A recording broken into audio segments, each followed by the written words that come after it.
বং রেসিপিতে তোমাদের সবাইকে স্বাগত জানাই। আশা করি তোমরা সবাই খুব ভালো আছো, আমিও খুব ভালো আছি।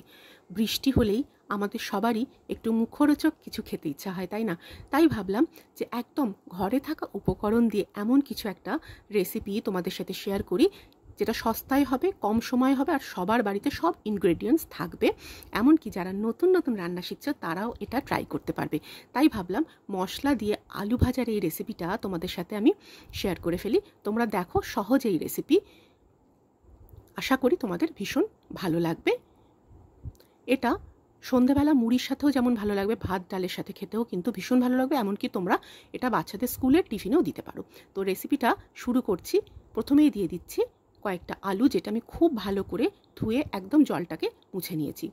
আলুর খোসাটা আমি এক্ষেত্রে ছাড়াবো না, সেই জন্য আলুটা খুব ভালো করে ধুয়ে একদম জলটা শুকিয়ে নিয়েছি। প্রথমে রিং রিং করে আলুটা কেটে নিয়ে দু টুকরো করে নেবো।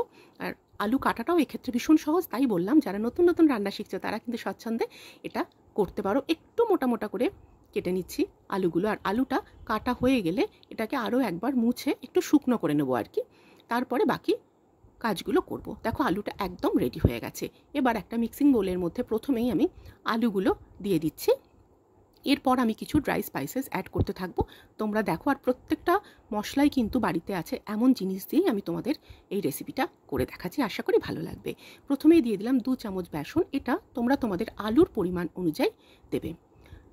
দিয়ে দিচ্ছি আন্দাজ মতো নুন, দেব অল্প একটু হলুদ, দিয়ে দেবো কাশ্মীরি রেড চিলি পাউডার সুন্দর কালারের জন্য, দিয়ে দেবো একটুখানি চিনি টেস্টটা ব্যালেন্স করার জন্য। একটু চিনি দিলে স্বাদটা সত্যি খুব ভালো হয়। দিয়ে দিচ্ছি একটু চিলি ফ্লেক্স। তোমরা শুকনো লঙ্কাকে ড্রাই রোস্ট করে নিয়ে গুঁড়ো করে নিলেই কিন্তু চিলি ফ্লেক্স তৈরি হয়ে যাবে। দিয়ে দিচ্ছি অরিগানো, বাড়িতে ছিল তাই দিলাম, এটা কিন্তু অপশনাল, না থাকলে নাও দিতে পারো। আর সেই সঙ্গে দিয়ে দিচ্ছি চালের গুঁড়ো, এটা কিন্তু অবশ্যই দিতে হবে, তবে বেশ মুড়মুড়ে কুরকুরে হবে। তবে তোমরা চাইলে কর্নফ্লাওয়ারও দিতে পারো, আমি কিন্তু আজকে শুধুমাত্র চালের গুঁড়োই দিচ্ছি।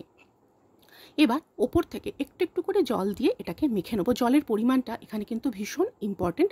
জলটা বেশি হয়ে গেলে কিন্তু এটা একেবারেই তৈরি করা যাবে না। তার কারণ হলো মশলাটা একটু টাইট করে মেখে নিয়ে আলুর গায়ে খুব ভালো করে কোট করতে হবে। সেই ক্ষেত্রে যদি জলটা বেশি হয়ে যায়, কিছুতেই কিন্তু তোমরা আলুর গায়ে মশলার কোটিংটা করতে পারবে না। একদম প্রথমে টাইট করে মেখে নেব, আর তারপরে তোমাদের দেখিয়ে দিচ্ছি। দেখো ঠিক এইভাবে মশলাগুলো আলুর গায়ে মাখিয়ে নেব। ভীষণ সহজ না বলো? আর একদম বাড়িতে থাকা উপকরণ দিয়ে তৈরি হয়ে যাচ্ছে। আমি সবকটা আলুর গায়েই কিন্তু এইভাবে মশলাটা মাখিয়ে নিয়েছি। এবার চটপট এগুলোকে ফ্রাই করে নেব। ফ্রাই প্যানে সাদা তেল গরম হয়ে গেছে। আমি এটা ফ্রাই প্যানে ভাজি এই কারণে, তাহলে একসাথে অনেকটা আলু ভাজা হয়ে যাবে। আর অবশ্যই এটা লো ফ্লেমে ভাজতে হবে, কারণ আলুটা আমি কাঁচা আলু দিয়ে করছি। না হলে কিন্তু হাই ফ্লেমে বা মিডিয়াম ফ্লেমে করলে কিন্তু বাইরেটা ভাজা হয়ে যাবে, ভেতরটা কিন্তু কচকচে থেকে যাবে। তবে তোমরা যদি আলুটা হালকা ভাপিয়ে নিয়ে করো তাহলে মিডিয়াম ফ্লেমে করতে পারো। তবে দেখো তাতে কিন্তু স্বাদের একটু হেরফের হবেই। আমি বলবো এটা কিন্তু কাঁচা আলুতে করলে এটা অনেক বেশি সুস্বাদু হয়, আর ক্রিস্পিটাও খুব বেশি হয়। সেজন্য আমি এটা কাঁচা আলুতে করতে ভীষণ পছন্দ করি। কালার দেখলেই তোমরা বুঝে যাবে যে এটা তৈরি হয়েছে কিনা। এটা সুন্দর সোনালি রং এসে গেছে। আমি একদম তেল ঝরিয়ে নিয়ে এটাকে গরম গরম সার্ভ করব। সন্ধেবেলা মুড়ি আর তার সাথে 2টো লঙ্কা দিয়ে সত্যি ভীষণ ভালো লাগে। ভাত ডালের সাথে খেতেও কিন্তু এটা ভীষণ ভালো লাগে। আর বাচ্চাদের যদি টমেটো কেচাপের সাথে এটা একটু টিফিনে দিয়ে দাও, সত্যি বলছি টিফিন বক্স ফাঁকা করে খুশি খুশি বাড়ি আসবে। আমি এটা খুব ভালো করে জানি, কারণ আমি এটা আমার মেয়েকে প্রায়ই দিয়ে থাকি। একদম তৈরি হয়ে গেল মশলা দেয়া আলুর চিপস বলতে পারো, আলু ভাজা বলতে পারো, সে যা তোমাদের ইচ্ছে। এটা কিন্তু গরম গরম ভাতের সাথে খেতেও ভালো লাগে। আমি আজকে গরম গরম ভাতের সাথে কিভাবে এটা সার্ভ করছি সেটাও চলো চটপট তোমাদের দেখিয়ে দিই। গরম গরম ভাত নিয়ে নিচ্ছি। আর আজকে জানো তো বাড়িতে লাউ চিংড়ি করেছিলাম, তো আমি লাউ চিংড়ি দিয়েই সার্ভ করছি।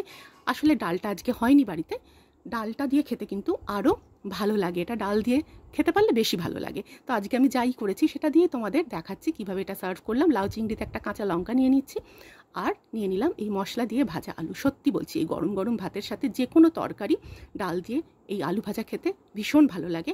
আশা করি তোমাদের এই রেসিপিটা ভালো লাগলো। আলুর এই সহজ রেসিপি তোমাদের যদি ভালো লাগে একটা লাইক শেয়ার করে দিও প্লিজ, আর চ্যানেলটা সাবস্ক্রাইব করে আমার সঙ্গে থাকার অনুরোধ রইল। সবাই খুব ভালো থেকো, সুস্থ থেকো। আবারও ফিরে আসবো এইরকমই নতুন নতুন রেসিপি নিয়ে।